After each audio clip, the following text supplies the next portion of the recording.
واسمعوا يا أهل مصر وافخروا بهذا الرجل. يوم 14 من نوفمبر 2012 نهار ذلك اليوم الأربعاء أخطأ نتنياهو في حساباته مرتين، وأخطأ خطأه الثاني حين ظن أن في القاهرة ليس هناك تغيير يجعل الرئيس في القاهرة له تصرف آخر. فكانت المفاجأة حين فاجأهم هذا الأسد العملاق الرئيس محمد مرسي ليتصرف تصرفا غير مألوف عند قادة العدو. قام الرئيس محمد مرسي بسلسلة من الإجراءات الشجاعة. استدعى السفير المصري من تل أبيب واتصل بالرئيس أوباما الرئيس الأمريكي آنذاك وقال له هذا العدوان ينبغي أن يقف.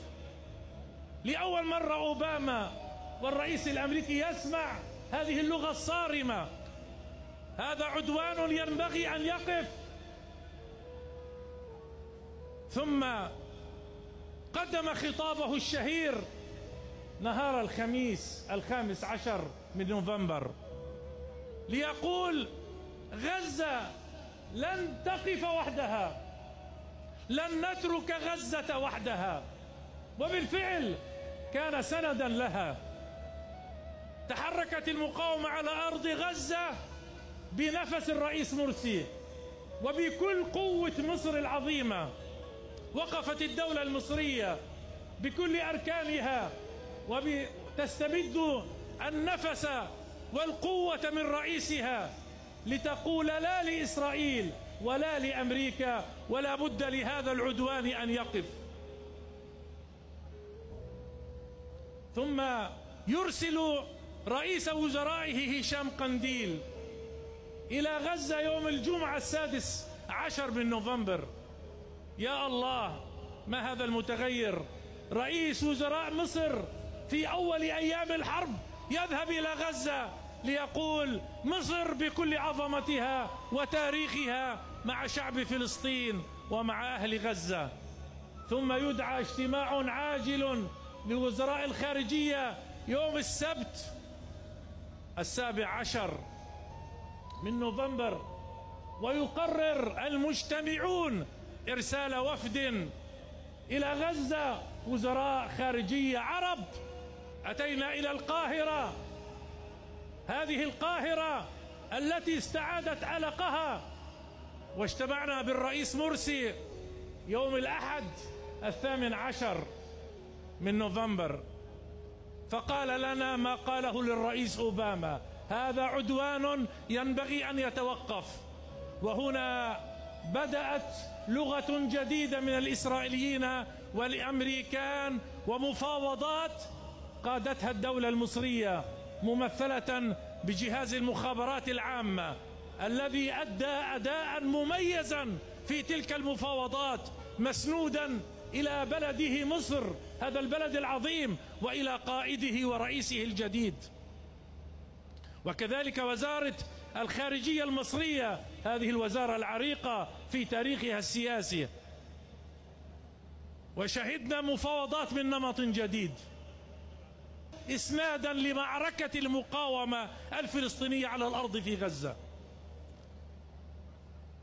فالتقطت إسرائيل الرسالة، التقطتها بصواريخ المقاومة من غزة وبصواريخ الموقف السياسي من القاهرة، فكانت مع الإدارة الأمريكية حريصة على وقف العدوان والوصول إلى وقف إطلاق نار سريع. وجاءت الفرصة يوم الثلاثاء 20 من نوفمبر، ولكنها كانت خديعة. انظروا، كانت خديعة. وتفاهمنا مع المسؤولين في مصر أن نرفع سقفنا ونعلم الإسرائيليين كيف يكون الموقف والقرار.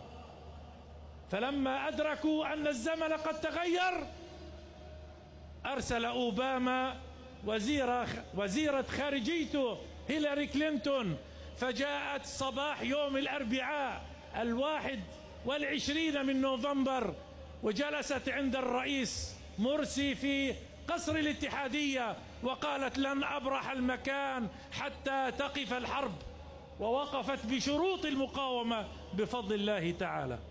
هذا هو مرسي.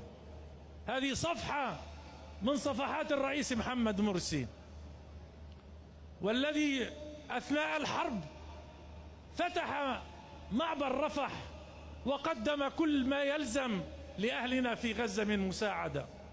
هذه شهادة للتاريخ